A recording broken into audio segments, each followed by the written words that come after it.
Okey, Assalamualaikum dan salam sejahtera kepada murid 434 GKT. Okey, baiklah. Okey, hari ni kita akan belajar tentang tema 11, Kemerdekaan Persekutuan Tanah Melayu. Okey, untuk hari Isnin kita dah belajar tentang 8.3 iaitu proses pilihan raya. Okey, seterusnya kita belajar tentang 8.3 penubuhan Majlis Perundangan Persekutuan ataupun kita boleh panggil dia sebagai parlimen ataupun kabinet lah. Okey, objektifnya, okey. Cikgu nak awak dapat tentang apakah perbezaan penubuhan Majlis Perundangan Persekutuan 1948 dan 1955.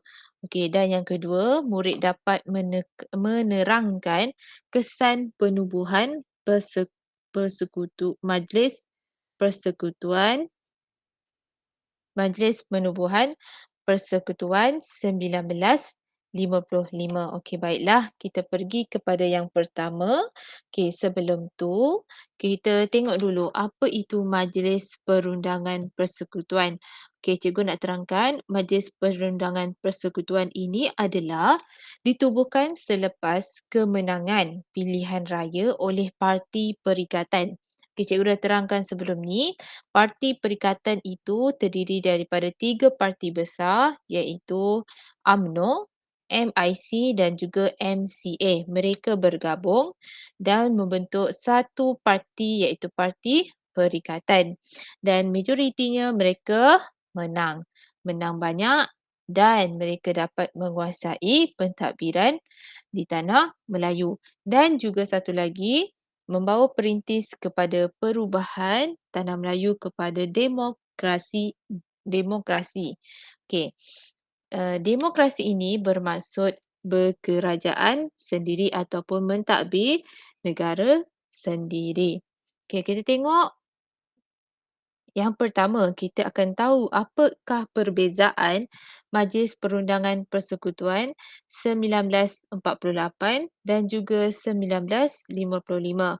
Okey, seperti kita tahu, 1948 adalah sebelum berlakunya pilihan raya. Okey, yang terdiri daripada pentadbiran pusat, majlis negeri dan anggota kerajaan dan ahli tidak rasmi.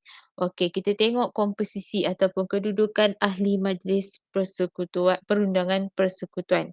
Okey, 52 orang ahli tidak rasmi dilantik dalam kalangan masyarakat tertentu. Okey, ini bermaksud ahli tidak rasmi ini adalah ahli yang dilantik secara uh, secara sukarela ataupun secara tidak rasmi ataupun memang dilantik. Contoh, awak memilih ketua kelas begitu saja tanpa bertanding. Okey. Seterusnya, 3 orang ex officio iaitu Ketua Setiausaha Kerajaan, Setiausaha Kewangan dan juga Peguam Besar Persekutuan, di mana 3 orang ini dilantik secara tidak rasmi. Maksud dia dilantik oleh orang-orang tertentu. Okey. Okey, 9 orang residen. Okey, seperti kita tahu, 1948 ini adalah masih lagi pemerintahan British di tanah Melayu. Maka adanya 9 residen mewakili 9 ahli 9 buah majlis negeri. Okey, ini kita boleh panggil dia sebagai menteri besar lah. Tapi istilahnya kita gunakan residen British. Contohnya di Selangor, di Negeri Sembilan, di Pulau Pinang, Melaka dan sebagainya lah. Okey, 2 orang wakil negeri-negeri selat iaitu Pulau Pinang dan juga Melaka. Okey, dia ada seorang wakil. Okey, 11 orang ahli rasmi dalam kalangan pegawai pentadbir kerajaan. Okey, kita tengok kepada Majlis Perundangan Persekutuan 1955. Okey, majlis ini dia ada sedikit perubahan. Okey, iaitu yang pertama, okey sama je 52 orang tapi ahlinya dipilih melalui pilihan raya. Ini bermaksud 52 orang ini perlu bertanding dengan parti-parti yang lain untuk dipilih sebagai ahli Majlis Perundangan Persekutuan. Okey. Ahli ini perlu melalui pilihan raya. Okey, 35 orang ahli dilantik mewakili kumpulan dan berkepentingan seperti keusahawanan, pelumbungan, perindustrian dan juga pertanian. Okey, ini kita boleh panggil menteri-menteri lah.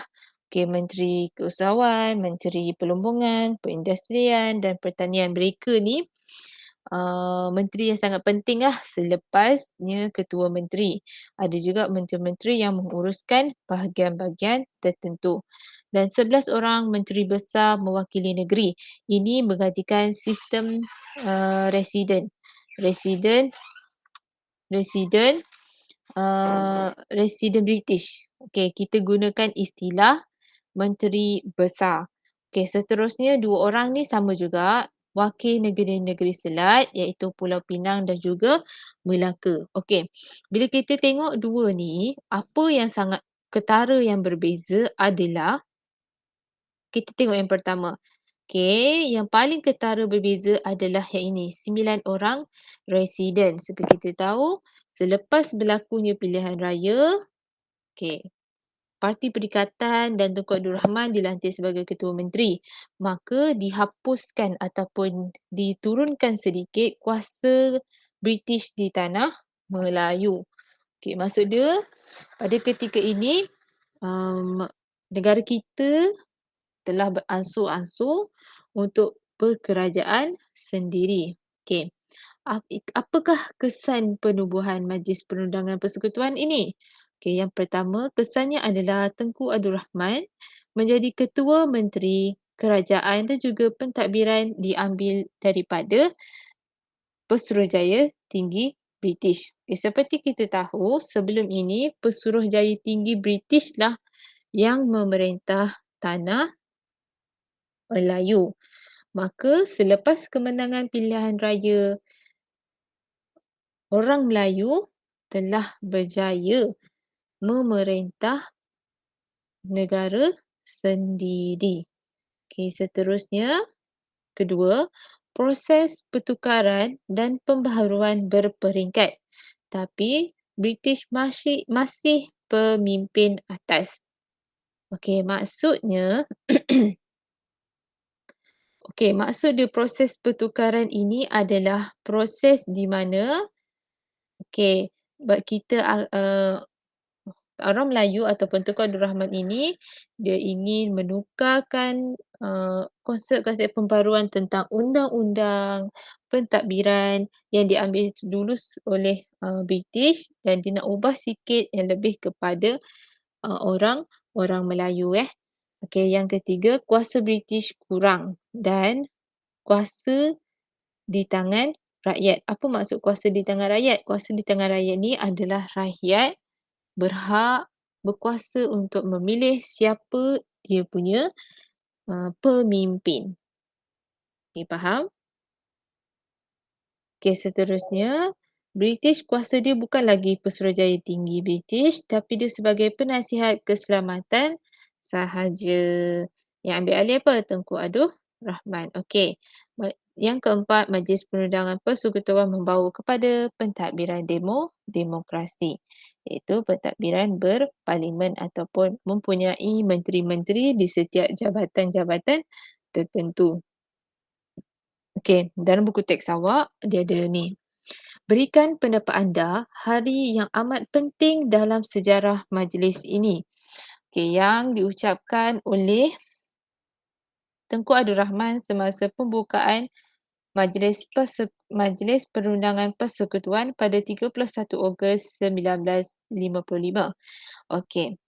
Cikgu nak awak buat salin dalam buku tulis ni. Okey, dan awak berikan pendapat awak. Hari yang amat penting dalam sejarah majlis ini.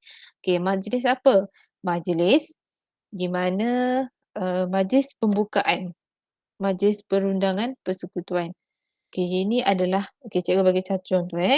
Awak bertulis ini adalah sangat bersejarah kerana negara kita ke arah kemerdekaan.